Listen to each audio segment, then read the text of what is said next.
જિલ્લાના પાલનપુર નજીક ચરુતર ગામે આજે આપની ખેડૂત મહાપંચાયત યોજાઈ। આપ પ્રદેશ પ્રમુખ ઈશુદાન ગઢવી, ધારાસભ્ય ગોપાલ ઇટાલિયા અને ધારાસભ્ય ચૈતર વસાવા સહિત આપના નેતાઓ પાલનપુર ખાતે પહોંચ્યા હતા। ત્યારે ખેડૂતોના વિવિધ પ્રશ્નોને લઈને યોજાયેલી આ ખેડૂત મહાપંચાયતમાં તાજેતરમાં જ ગુજરાતની રાજનીતિમાં ચર્ચાસ્પદ બનેલો દારૂ અને ડ્રગ્સનો મુદ્દો પણ ચર્ચામાં આવ્યો।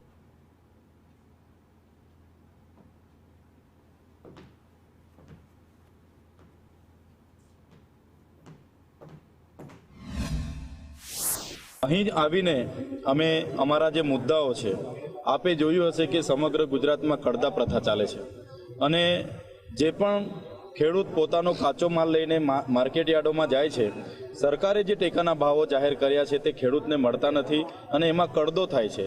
આ કડદો બંધ થાય એવી અમારી સ્પષ્ટ માગણી છે। બીજી માગણી અમારી જે માવઠાના કારણે, કમોસમી વરસાદના કારણે ખેડૂતને જે નુકસાન થયું છે એનું સર્વે કરીને તાત્કાલિક ધોરણે એમને વળતર ચૂકવવાનું હતું। તેની જગ્યાએ આજ દિન સુધી ભારતીય જનતા પાર્ટીની સરકાર નવા સર્વે કરાવે છે, નવી ફોર્મો ભરાવે છે, ઓનલાઈન ફોર્મો ભરાવે છે અને ખેડૂતને એમાં જ્યારે પૈસા મળે છે માત્ર 3,000, 3,500, તો આ એક ખેડૂત સાથેનો મજાક થાય છે। તો ડ્રગ્સના બાબતે પણ ગૃહમંત્રીની અધ્યક્ષતામાં એક સર્વપક્ષી બેઠક બોલાવવામાં આવે।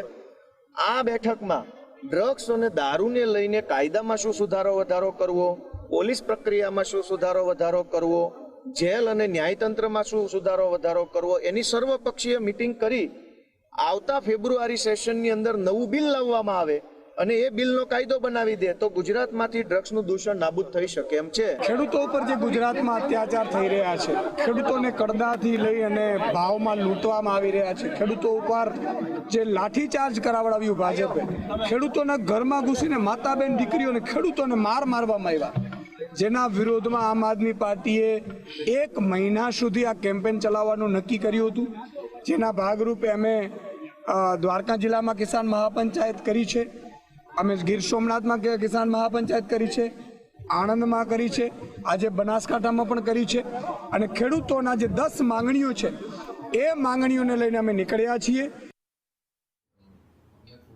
સમાચારોમાં હાલ બસ આટલું જ। મને આપશો રજા। નમસ્કાર।